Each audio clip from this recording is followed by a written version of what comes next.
Back in your life, it's Billiard Banter. We got a bunch of stuff for you today. Mosconi Dream Team. We got the Rackham Report. We got what's happening in the Estonia Open. We got the Player of the Week. We got the Buffalo Open with all the cash for all the players. We got a bunch of stuff for you. Stick around. We're going to let you know the news. We're going to give you some crazy clips from the vault. And we're going to update you on everything that's going on today. Let's go. Let's go.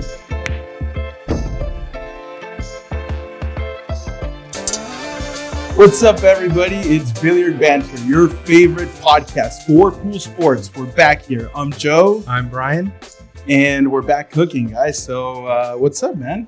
Well, we are thoroughly entrenched in the ranking season. The UK Open is over. The next major isn't till late July. Yeah. And it seems like all of our top 20 favorite players are on vacation right now. Yeah, it's kind of a bummer, but I think this happens in a lot of sports, right? The whole thing with pool is that unlike NBA or the NFL or whatever, there's like an off season. Here, there's not really an off season, right? We have pool all year long. There's always something exciting happening. Yeah. But right now, I think we have the top players are playing for fun or going on vacation. Yeah. And the up and coming players that we're really excited to talk about today are grinding it out in those ranking tournaments. Yeah, for sure. I think that's the thing with having a sport that it's year long. You're going to have weeks or months that there's not like much action, right? So it's going to be a little bit slow.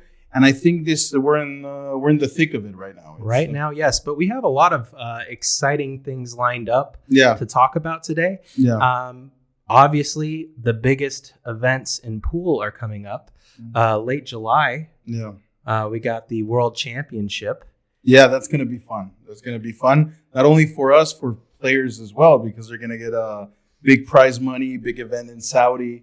That's going to be fun. Yeah, that's very exciting. And what I really wanted to talk about today is the biggest tournament in pool, which we have to wait all the way till December to wait. Yeah. That's the Mosconi Cup. Yeah.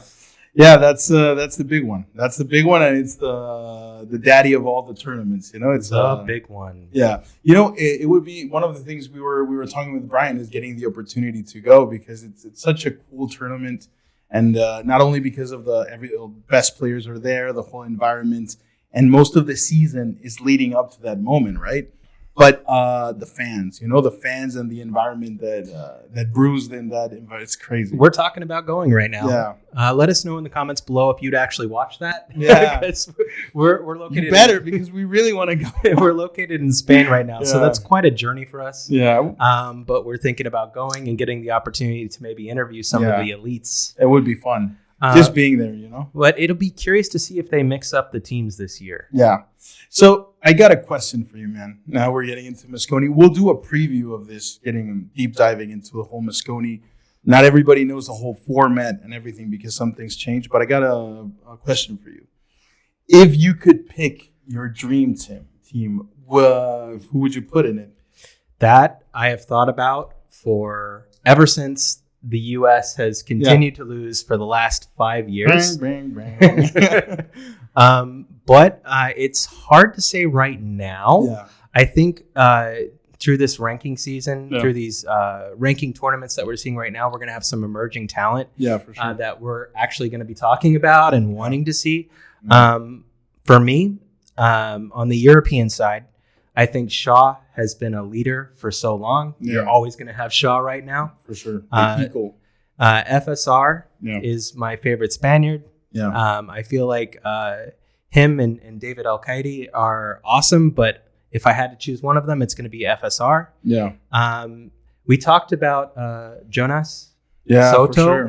For sure. He's an up-and-coming player. He's doing really well in the World 9-Ball Tour right now, so I'd select him as the second Spaniard on the team. Yeah, for sure.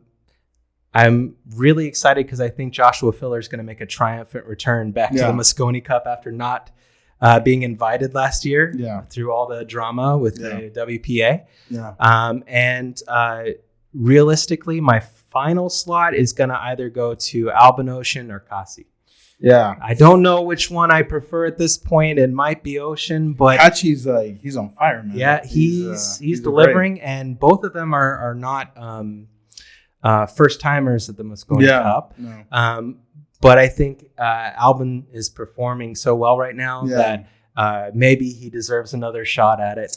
On the U.S. side, I feel like there's a drought of good players right now, emerging players. That I don't want to minimize the up and comers that are happening over there in the U.S. right now.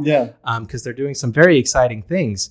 But when we're talking about over 800 Fargo rated players, I mean, SVB is always going to be there. Always. I mean, he's been there 18 times in a row at this point, I believe. Coda kid. Whether or not he was named the captain last year, I don't think they're ever going to do away with SVB until he starts sucking. Even then, they might still bring him back like they did Earl Strickland. For sure. Woodward, the captain last year. He's still awesome. He's still performing at that high level, and him and SVB are like kind of a little power team. That's very cool.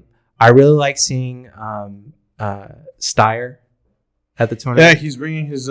He's on fire right now. He as well. is He's playing good.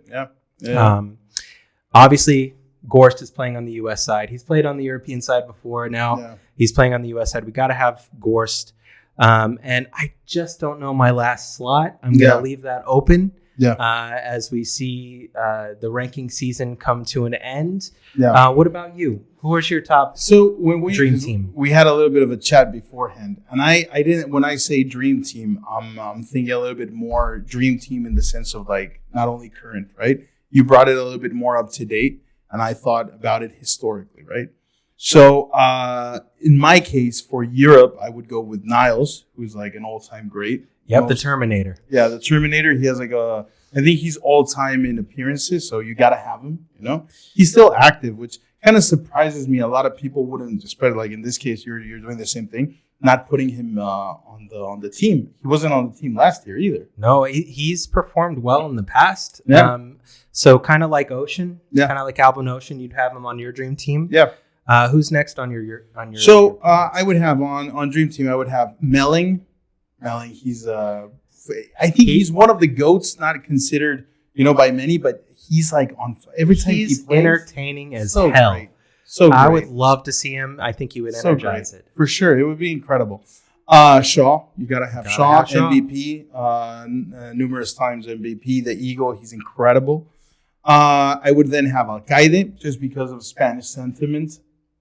And he's been the clincher for several Mosconi Cups in the past. So. The guy's incredible. As I said, historically, I think on current game today, FSR would make the cut. But just because of his history and, achievements, appearances, I put in Alcaide. And then, of course, Filler. You go to WPA, he's number one player. On WNT, he's top player. So you got to have it. This is interesting because on the European side, we actually only agree on two players, and that's going to be Shaw and Filler. We have some differences of opinion. The thing is that also I went all time. You went a little bit more present day. So. I think Jonas Soto, he would bring the energy. He would bring the youth and the energy, and if he performs enough, he's my boy. To either be selected by one of the captains, or actually rank into that tournament, that would be so exciting. That would be incredible. So, if I would be doing a current list, I would put him in for sure. But this is all time for me. And then moving on to the U.S. side, which has been a debacle the last couple of years. It's been horrible. I have to go with Strickland. How can you not put Strickland, the freaking Pearl? The whole, the choke. Well, he brings the drama. That's for sure. SVB, of course, the Dakota kid. Again, like you were saying, I'm very surprised that Thorpe has been the captain. Yeah, and not him, but I don't know. Maybe it's Woodward. Woodward, sorry, yes, Woodward. So maybe it's a whole thing with I don't know. Maybe it's the responsibility or the media that he's not so comfortable with. I think that was SBB trying to pass the torch, and it just didn't work. Maybe because. But think about this: before him, you had the OG, which is on my list, Jeremy Jones. Yep, Jeremy Jones was the cap. So it would be very interesting to know why he hasn't taken that role. I really want the U.S. to step it up. Who's your final players on the? And then I got Woodward and Gorst. Woodward because he's been the cap after Jones, top guy. I think more than the weight of his play, it's the weight of his leadership in the team.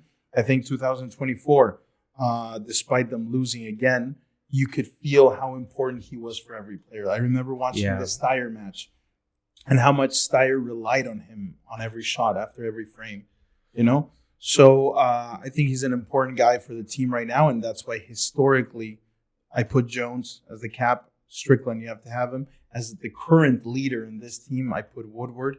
And then Gorst, man. He's, as much as I like other guys, he's the number one dude. So on the U.S. team as well, we actually only agree on 2 players. Yeah. SVB and Gorst for the U.S. team. Yeah, because, probably if you went all time like me, you would put Strickland over Steyer, wouldn't you? Of all time, yes. But, I mean, he's getting older. He's still competing. Yeah. He would definitely bring the entertainment value. So I don't know if he's going to help them win, though. Yeah, I'm not sure. But it's interesting to have different perspectives in this. But I think that both teams are just they're great regardless. Both lineups are great.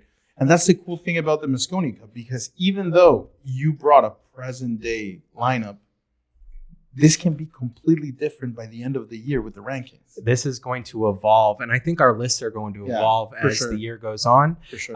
Let us know down below in the comments who is on your Mosconi Cup Dream Team, whether you're from the EU or whether you're wishing the US is going to make their triumphant comeback. Let us know down below. Or the EU keep their stride and just keep on winning, It's hard for me to pick a side because I'm from the US, but I live in the EU. So it's really hard.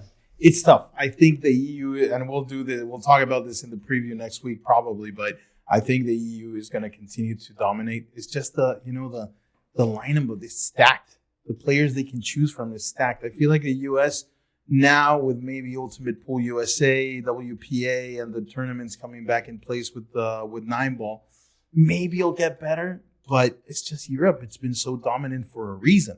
Yeah, the quality of Q Sports in the EU is just skyrocketed. Yeah, it's very exciting over here. But that really leads us into our Player of the Week segment. For sure. So just to ramp it up. Yeah. Player of the Week. Player of the Week, guys. So we went with a player this week. We're doing it a little bit different from the past episode. We're doing one player for both of us because of what happened last weekend. Last weekend was the Estonia Open, and we saw a guy just absolutely take off, and actually come through on his favorite status on coming into the tournament. So the player we chose for this week is Labutis. Why did we choose him, Brian? He's consistent as hell. Yeah.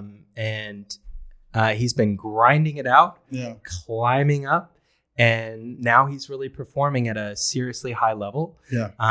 We're going to talk about the Estonia Open in our next segment, but I was really impressed to see him dominate. Yeah, this guy, he's still young. I think he's still young for the sport. He's 27 years old.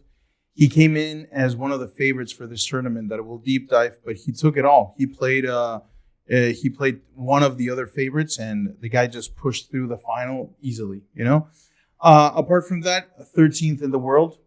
He's been very consistent, but he's one of those players, man, where they're consistent all along, but it's very hard for them to take that last step in big tournaments. Again, this was a ranking tournament we'll get into, but it wasn't a major or it wasn't a championship.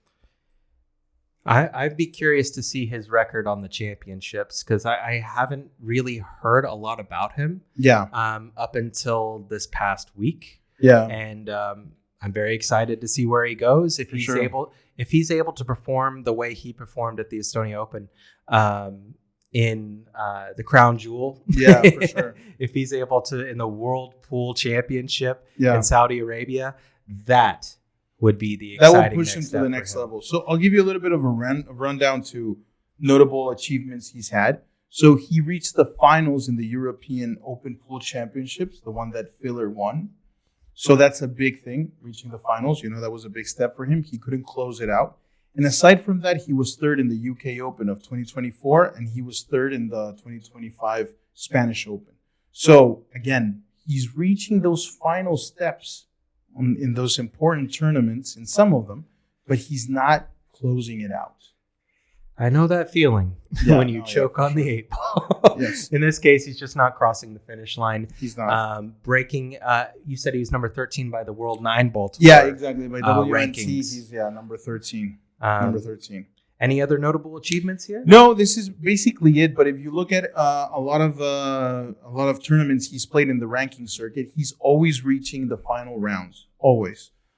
He's always a contender. He's one of the favorites, but he's not closing it out. Very interesting story though. He started playing pool when he was 12. Do you know that the guy was into basketball? He was a good basketball player, and he was doing the whole youth circuit and everything. And then because of his grandfather, he changed from basketball to pool. And he started playing pool, went to the German national, I think it was the World Championships, the Junior World Championships. And he made the last 16. And from there, it just took off, man. I love it when the family gets you in the game. It's a cool story, man. Same as Jonas, we talked last week, how his family was in a pool hall and he came to it. So very interesting, man. Very interesting. And now he's taking these steps just to go to the next step. So getting into the Racken Report. So getting into this again, Estonia Open. Were you able to watch a little bit of this? Yes, I was able to watch a lot on YouTube. Very cool. You still have the I do. WNT TV app. I do. Going back to our last point, we had some subscriber tell us that for them or for him, it was a great price because we did the whole gladiator thumbs down last time. But yeah, shout out to that feedback for him. The app is actually a great value. Yeah. He doesn't have that value in any other platform. Yeah. And for only €10 a month, he gets access. So feel free to disagree with us. Exactly. And that's the whole point. Maybe for me, my feedback was, it's not the greatest price-cost relationship, but for a couple of you guys, it's going to be awesome. So that's great. In any case, this month, people who are subscribed, we have this event, and then you would have to subscribe again for next month to get the Bucharest Open, which we will preview next week. Yep. And talk a little bit about it. But getting back into Estonia Open, pool of 78 players. Okay. The prize pool was a little bit lower than the UK Open, so it was a total of 25K, and the winner, so in this case, Labutis, took 5K, which just seems extremely These ranking low. Events are not a living for most players. They're killer. It's sad looking at these prize pools, and we'll talk about an event that happened this weekend. That was almost 10 times more money for the prize. An unranked event. It's crazy. So again, in this tournament, a couple of favorites. There wasn't a stacked field in this tournament, but we had a couple of guys. So we got Niels, the Terminator. We got Labutis, and we got Zielinski. These were the top guys walking into this tournament. The only ones I recognized anyway. Yeah, for sure. Yeah, there was 78 other players, but these guys were the favorites, betting favorites. And Labutis took it, man. Yeah, I'm curious to hear your thoughts because I know in a lot of sports you have seeding. So if you're in the top 10 or the top 20 players, you're not obligated to play those first rounds. They're just going to automatically put you in the next winners rounds. Mm. And with it being only 78 players, the Terminator and the Buddhist, you're only playing like 4 rounds of pool, 4 matches over the course of a weekend, while everybody else is grinding out 5 or 6. Yeah. So my question or to you, more when they go to the losers. I mean, for players that are grinding it out, do you feel like this is fair? I do think it's fair because they're favorites for a reason. They're favorites for a reason. And they have worked their way up there to be favorites and to be able to go to that round. Imagine I sign up, pay my fee, play this tournament. It wouldn't be. It's only fair that these guys that are in the pro circuit that they get the chance to go to a next round and play. For me, I can see this with the the larger events with the larger prize pools. Okay. Especially when we get to the World Pool Championship at the end of July. Yep. I can see absolutely. I agree with you in that case. But in the ranking events, I think with the prize pool of only $5,000 going to and you're only playing 4 rounds of pool if you're seated. Yeah. I just have to say, like, I think it's not upsetting. I think the reason to have seeding in this case is because you don't want your top contenders, the people that are drawing the eyeballs on the app or whatever for the WNT TV app. You don't want them going somewhere if a top contender gets knocked out in the first round. But in this case, you don't have that much attention on these ranking tournaments. I think everybody deserves a chance to compete. I mean, it's arguable because I would say that last week when we were at the UK Open, we had some unknown players who were playing the beginning round who were even more famous than people who were playing the tournament. For example, Andy Steinberg. He's a very popular TV presenter and broadcast presenter. And this dude was even more famous in the UK than any of these guys. I see your point. So I mean that doesn't always happen. I'm not sure if there was any celebrities at the Estonia Open. But what I would say is that you always have to have top seeds. There has to be favorites. I think so. In the ranking events, I think there could be a better balance, but I also see your point. Yeah. I mean, both are fair. But then again, if you go into ranking events, there's smaller ranking events, and then look at this, the UK Open, just going back to what we covered last week. I think the pool of players was 250 players, around 258, something like this. So again, if you don't have, even for the sport, thinking about the sport, even for the sport, you can always have an off day. For the tournament, I believe it's better to have these favorites who have a better chance of moving on and giving more quality to the tournament than having a player who has a great day. That's the best point you've made, actually, because when you're playing a better player, you have to step it up. You do. And you're going to see better pool because of it. And so the better you might player, see some magic. For sure. And the better player doesn't have the same motivation. That's true. That's true. You don't see Gorst or Filler really needing that cash right now. They're going and competing in the US. And even mentality, when you're playing against an unknown player who's not at your level, you're not going full on. You're kind of working your way through the matches. But the other guy, man, that's his day. That's his Super Bowl Sunday. That's true. They're just trying to make it so that they can play in those bigger events. So it's the biggest day. So in any case, so Estonia Open final. The final was Labutis, as we said, with Matinainen, which is not a very famous player or hasn't reached that many finals. But a very interesting point is that they met in the first round. And you know who won? I'm guessing it wasn't Labutis. No, it wasn't Labutis. It was Matikainen. He won 9-8. Wow. Yes. So Labutis went to the losers round and then worked himself crawled back. his way back out of it. And then in the final, he beat him 11-7. God, that's gotta feel good though. Yeah. If you're Labutis, that's gotta feel amazing. The guy that sent you to the losers round, you claw your way back out on the losers rounds. Incredible. And then you beat him in the final. For sure. And then the whole thing is that you beat him when it matters. And then again, it comes back to my last point when we were saying about like the whole thing of Gorst against an unknown player. For example, it's like Labutis came in as a favorite. When he played this guy in the first round, maybe he wasn't all there. But when it mattered in the final, when it was the final, he won. He stepped up 7-11. So he won. So it's God, that's an exciting story, actually. Very great, very, very, very fun. Honestly, even the ranking events can be super exciting at this point. For sure, it's just pool, man. Like pool is such an exciting sport. Even if it's UK Open or Estonia Open, it's still great. Well, I think that leads us to our next segment, which is our weekly shootout. Bang, bang, bang, bang. All right, so this segment, what we want to do is we want to talk a little bit about what's happening during the week. It can be pool related or not, but always with the characters of the game and what's been going on. So, very fun fact for you guys. Last week, we talked about alternate break and winner's break. Yes. And Brian over here, he was pro alternate break for the competition. Yes. And you were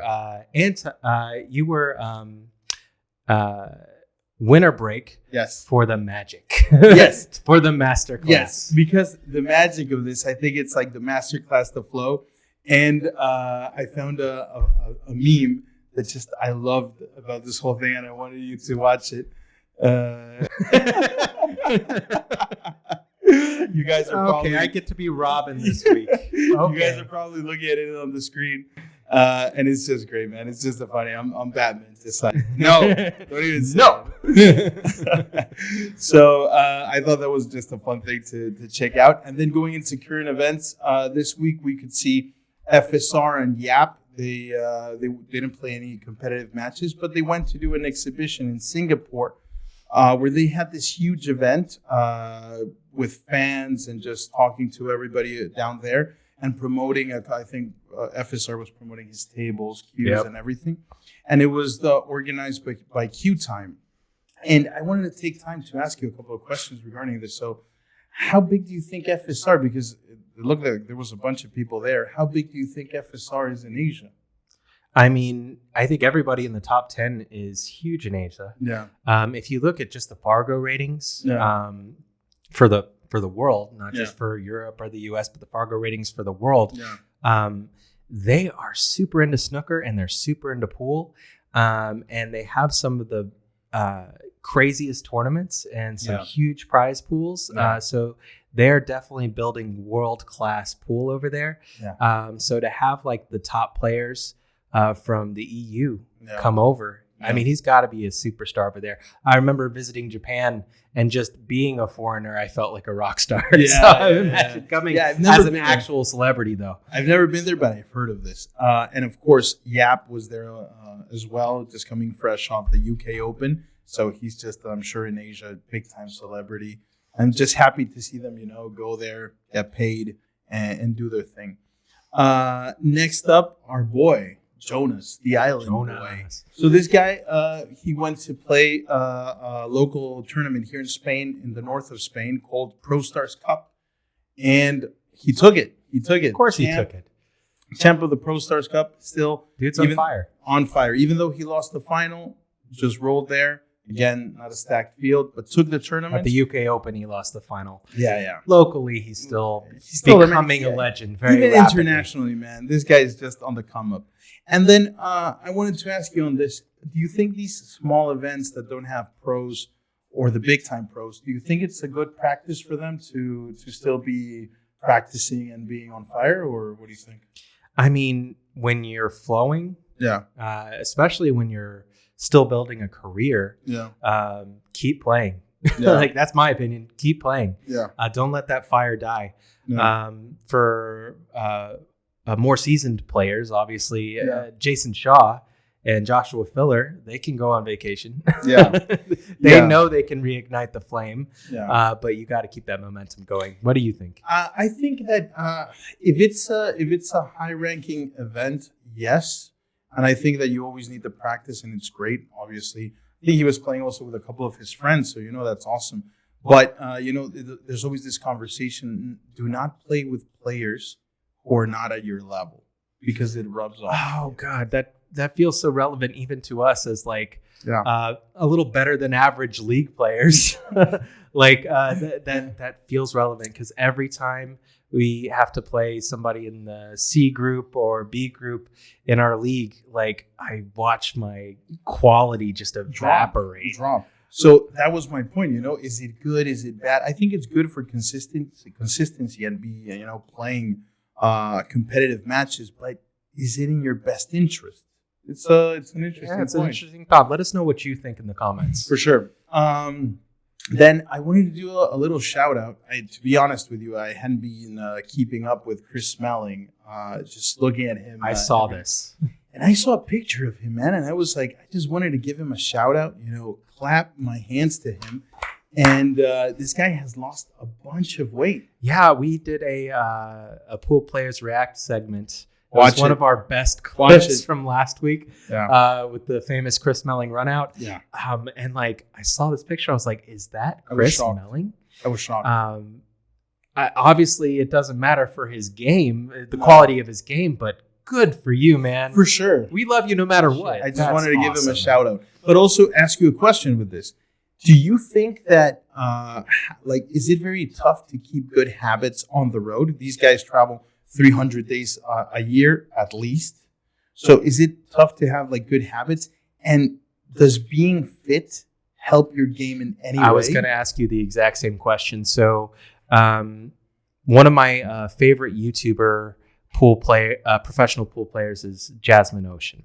And she's not just creating pool content, but you can see her fitness routine. Yeah, she looks fit. She is jacked. Yeah. She is healthy. Yeah. And she has that mentality of healthy body, healthy mind, and fitness is a factor for her. And then you have your old school Chris Melling, not the new Chris Melling, where it's just like you're coming in here with your pot belly, and you're creating magic there too. For me, I think it definitely affects my state of mind if I've been eating trash and drinking hard on the weekends. It definitely affects my state of mind.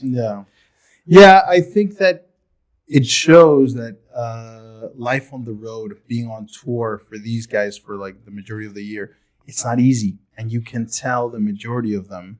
We love them all, and I'm the first guy that can't say anything. But you look at them, and most of them are not the fittest. You can see this. Jason Shaw, for example, he's lost weight too. Kachi as well. My boy, I love my boy, but Jonas, the same. Like all these guys are not the fittest dudes. They look great. We're all inclusiveness for everybody, but you can tell that the only reason we bring this up is because life on the road is not easy. Keeping habits, keeping this thing is not easy. But if you're able to do it like Chris, mentally and physically, I'm sure this dude feels great. So shout out to him. I'm curious to see if his rating goes up. Yeah, I'm curious to see. It would be interesting. He's always been one of my favorite players. I'd be very curious to see if he's translated his healthy habits, his habits to healthy habits. Yeah. So let's see what happens with Chris Melling. We're very excited. Interesting. It'll be for sure good. And then final thing, more than a shootout, I wanted to talk a little bit, deep dive a bit into, I think, the biggest event this weekend. That was the Buffalo Pro Classic. In the U.S. In the U.S., and especially the Pro One Pocket Tournament. Yeah, because they didn't play the 9-ball. No, the majority of the big players, so Gorst was there, SVB, Filler, Woodward, Thorpe, the OG, Jeremy Jones, got back on the table. Mickey Krause was there as well. And all these guys played One Pocket. They didn't play 9-ball tournaments. This is the game that they want, that the players want to play. It may not be the favorite game of the viewers, but it's definitely the favorite game of the players right now. So this was one of the things I want to get into towards the end. Is it the game they want to play, or was it because the prize money in this particular tournament was so big? Because the prize money in the One Pocket was double in the 9 40 grand versus 20 grand. Yes, exactly. So the first player took $40K. So in this case, Filler took it. Filler was the winner of this tournament. Follow his Instagram. He's got a picture of all the cash. Yeah, with all the cash. They make him every year. Every year, these guys, the last year, the winner as well, they always have the stacks of cash. And you know that they do an auction with the fans. And one of the auctions with the fans took $120,000. What? Yeah, it's crazy. Crazy. That's amazing. So again, these guys are going into for money, which is great because these guys need to get paid. This has been a recurring theme with. It's kind of similar to the Derby City Classic. Like it's an unranked event. Yeah. But it's so popular and there's such a big prize pool that they gotta go. Yes. I mean, you're in the off season. Might as well. I mean, here's the thing. I just listed all the players that played this tournament. And we opened this segment talking about the Estonia Open. none of these guys went to that tournament. Tells you where their priorities are at right exactly. now. They got to get paid, and I'm 100% with this, So, interesting facts about this tournament. Each player had a $2,000 buy-in. So that's how they get the prize pool. They get a buy-in. $2,000 to play. Yeah, the entry was $2,000, and then they added another $20,000 to the pool. These guys, okay? And there was 32 players, and as I was saying before, $40K first, $20K second, third place $10K. Total prize pool a little bit under $500K, so it's a lot of cash. Just think about this. I think it's the new tournament that, by the way, it looks very interesting, and we're gonna cover, is the new Florida tournament, the Florida Open. And the Florida Open, by the way, they made this really cool poster talking about the Florida, that it's like GTA style. Yeah, you got Shaw, you got Emily there. That's just fun. It's fun. So, but if I remember correctly, you guys can check me on this. It's a $200K prize fund. $200K prize fund for a very important tournament they're trying to push, and it's a lot of cash. And these guys had a $470K prize fund in the Buffalo Classic. So it just shows you it's money. Money talks. Money talks. We talked last episode about briefly about thoughts on gambling and whether we should do a deep dive on cash games and the world of gambling in pool. And again, let us know in the comments if that's something you want us to talk about. Yes. It's something I'm into, and for sure. Joe has a lot of opinions on. I think it's great because we both have like two different opinions, and I think like this is a very interesting topic. So let us know, but we'll probably cover it eventually. And, to close this part of the Buffalo Classic, Filler took the $40K he wanted. Chohan, he took the $20K, and our boy, Dakota Kid, took $10K. Yeah, you got SBB is all over the place. He's playing in my favorite pool entertainment circuit right now. It's my favorite. Okay, my favorite is obviously the World 9 Ball Tour. Okay. While we're in the ranking season, it's Ultimate Pool USA. I'm getting into this, by the way. We're gonna deep dive. Our algorithms are syncing. Yeah. We're gonna talk about this very soon. Next episode, we're gonna be talking about Ultimate Pool USA. Yes. We're going to do a full Mosconi preview. Yes. And of course, we're going to talk about the Bucharest Open. Yes. And, talk about players, because we'll have more information on that. Yes. Talk about prizes and talk about who we think is going to take it. As we are still thoroughly entrenched in the rankings. For sure. Yes. So to wrap up this segment, we want to know who are your top contenders this year for the tournaments we've been talking about? Yes, for everything. Who is the Open Championships, the Saudi thing, Mosconi, everything. Who's your Mosconi Cup Dream Team? Leave it in the comments below. Yes. Are you enjoying the show this far?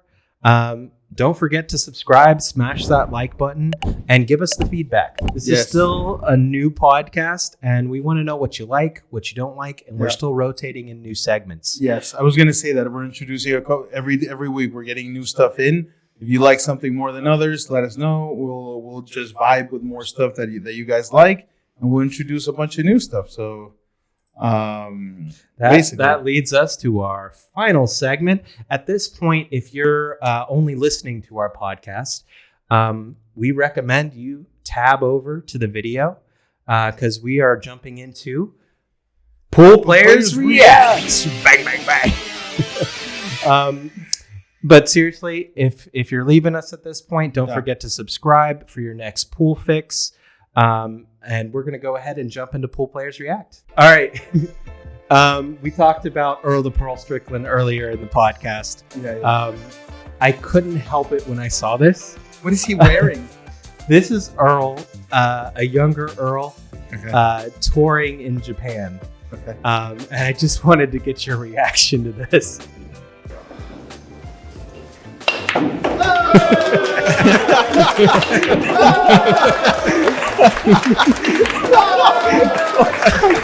He's not even thinking about it. I mean, pause it for a second. It's just incredible. What he's doing is incredible, okay? Because, He's sliding balls and like hitting them perfect, like angle, just fucking making every shot.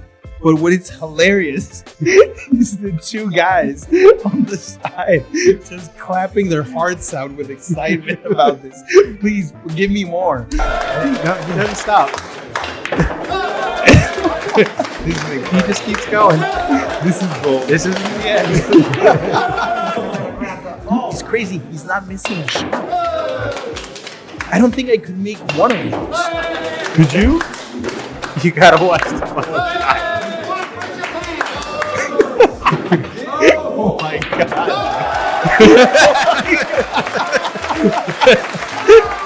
This is the best pool video I've watched in my life. Thank you for giving me this, Brian. I couldn't help it. And so that is the magic. Oh my god, that was incredible. Top that bitch. That was the best. I don't think I could ever match this. So our two boys, SBB and Woodward. Here we go.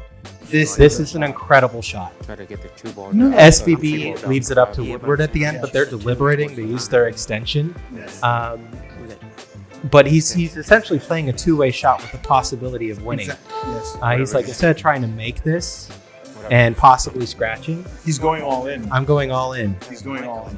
But here's the thing, before we watch this, I just want people who are watching this, because you know this, just to contemplate the difficulty of this shot. Like the possibilities that you have of hitting the 9 perfectly, where it's going to go, it's insane. It's nuts. So they've had a little chat. If you look where the Q ends at the end. It's nuts. Yeah, it's nuts. It's freaking nuts, man. God, this is a high energy episode. What?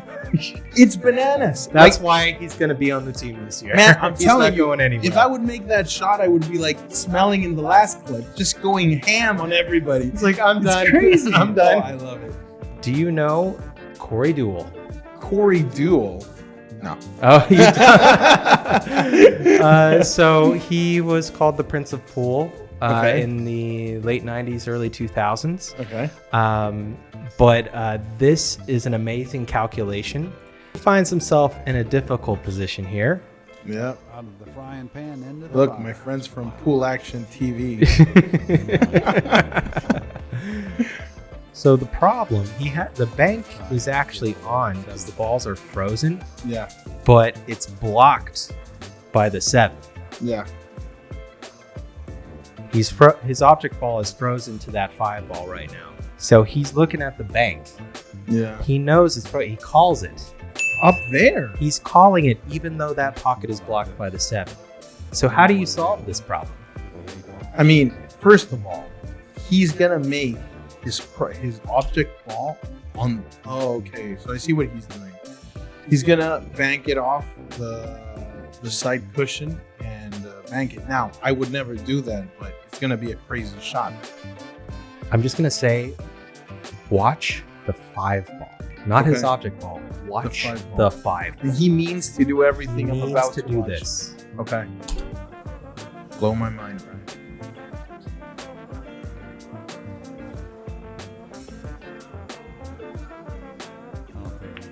Oh, wow, what a shot. He moved the 7.